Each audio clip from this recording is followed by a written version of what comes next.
சக்தி என்ற 28 வயது கிராஃபிக் வடிவமைப்பாளர் அவனுடைய சின்ன சுத்தமில்லாத குடியிருப்பில் அலாரம் ஒலிப்பதை கேட்டுக்கொண்டே விழிக்கிறான். நாள் மற்ற நாட்களைப் போலவே தொடங்குகிறது. அவன் தன் வழக்கமான வழிமுறையை பின்பற்றுகிறான். பல் துலக்கி, காஃபி தயாரித்து போனை சரிபார்க்கிறான். ஆனால் அவனுக்கு ஏதோ ஒரு பழக்கப்பட்ட நிகழ்வுகள் மீண்டும் நடப்பதாக தோன்றுகிறது. அதில் ஒரு சிறு குழப்பம் அவனைச் சுற்றி உள்ளது. அதை கூட அவனால் உணர முடியவில்லை. அவன் வேலைக்கு போகும்போது பஸ் ஸ்டாப்பில் ஒரு வித்தியாசமான மனிதரை அவன் கவனிக்கிறான். ஒரு உயரமான மனிதர் நீண்ட மங்கலான கோட்டையும் தொப்பியையும் அணிந்து நின்று அசைவற்ற நிலையில் நின்றிருந்தார். அந்த மனிதன் சக்தியை நேரடியாக பார்த்து கொண்டிருப்பது போல் தெரிகிறது. அவனது முகமானது தொப்பியின் நிழலால் ஓரளவு மறைக்கப்பட்டிருந்தது. இந்த சந்திப்பு சக்திக்கு நெஞ்சில் ஒரு நடுக்கத்தை ஏற்படுத்துகிறது. ஆனால் அவன் அதை விட்டுவிட்டு பஸ்ஸில் ஏறுகிறான். அவனுடைய அலுவலகத்தில் சக்திக்கு ஒரு வியக்க வைக்கும் டேஜாவு உணர்வு வருகிறது. தனது சக பணியாளர்கள் சொல்வதற்கு முன் என்ன சொல்வார்கள் என்பதை அவர் நன்கு அறிவார். ஒவ்வொரு செயலையும் அவர் இதற்கு முன் வாழ்ந்தது போல் தோன்றுகிறது. கடந்து செல்லும் ஒவ்வொரு நிமிடத்திலும் உணர்வு வலுவடைகிறது. இதனால் சக்தி மேலும் திசை திருப்பவும் கவலையடையவும் செய்கிறார். நாள் தொடர்ந்து செல்லும் போது சக்தி மீண்டும் தனது படுக்கையிலேயே விழித்து விடுகிறான். அதே அலாரம் ஒலிக்கிறது. அதே காலை, அதே நிகழ்வுகளின் வரிசை மீண்டும் விரிவடைகிறது என்பதை அவர் உணரும்போது பீதி ஏற்படுகிறது. குழப்பம் மற்றும் பயமுறுத்தும் நிலையில் சக்தி தனது வழக்கத்தை மாற்ற முயல்கிறான். அவனுடைய குடியிருப்பை சீக்கிரமாக விட்டுவிடுவது, பேருந்து நிறுத்தத்தை தவிர்ப்பது, வேலையை கூட விட்டுவிடுவது. ஆனால் அவன் என்ன செய்தாலும் அதே நாளில் மாட்டிக்கொண்டு படுக்கையில் திரும்புகிறான். சக்தி சுழலில் இருந்து விடுபட முயற்சிக்கையில் விரக்தி நிலை பெற்றது.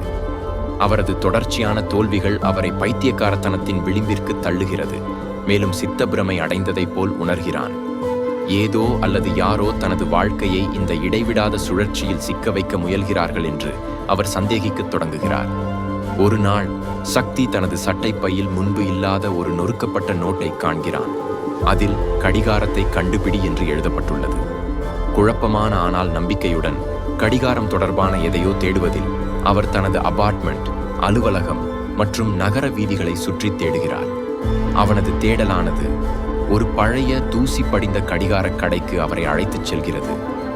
இது நகரத்தின் மறக்கப்பட்ட பகுதிகளில் உள்ளது. அங்கே பல வடிவங்களிலும் அளவுகளிலும் இருக்கும் கடிகாரங்கள் எல்லாம் மங்கலான நேரத்தை மிகச்சிறப்பாக கணக்கிடுகின்றன. கடைக்குள் நுழைந்த பிறகு சக்தி ஒரு மர்மமான கடைக்காரரை சந்திக்கிறான். அவர் ஒரு மறைப்பொருள் புன்னகையுடன் இருக்கிறார். அவருக்கும் சக்தியை பற்றி அதிகம் தெரிந்திருப்பது போலவே தோன்றுகிறது. கடைக்காரர், சக்தி தேடிக்கொண்டிருக்கும் கடிகாரம் ஒரு பொருளாதார அமைப்பு அல்ல, இது நேரத்தை சித்தரிக்கும் ஒரு சின்னமாக இருக்கிறது என்றார். இந்த சூழலை முறியடிக்க சக்தி தனது உள்ளார்ந்த பிரச்சனையின் வேரை எதிர்கொண்டு அதை சமாளிக்க வேண்டும் என்றார். அது அவரது ஆழ்மனதில் ஆழமாக புதைக்கப்பட்ட ஒன்று என்று கூறுகிறார்.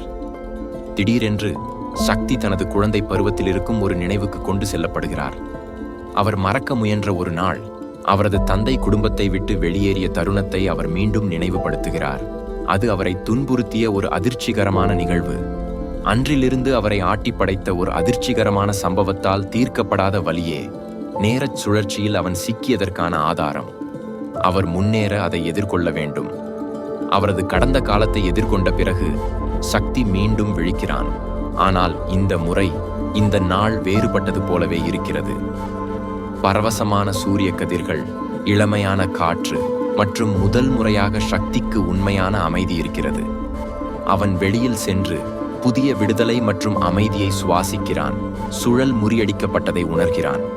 நகரில் அவன் நடந்து செல்லும் போது நிழலில் ஒரு உருவம் கண்ணில் படுகிறது. பஸ் ஸ்டாப்பில் அவனை கவனித்த அந்த மர்மமான மனிதன் கண்ணில் தெரிகிறார். அவர் இன்னும் அவனை துரத்தி வருகிறார். இந்த நிகழ்ச்சி சக்தி சுழலை முறியடித்தாலும் அவனை பற்றிய விஷயங்கள் இன்னும் முடிவடையவில்லை என்பதை குறிக்கிறது. கதையின் முடிவு இதிலே அடங்கியது. சக்தி முழுமையாக விடுதலை பெற்றாரா அல்லது சுழல் வேறொரு வடிவத்தில் துவங்குமா என்ற கேள்வி நிற்கிறது.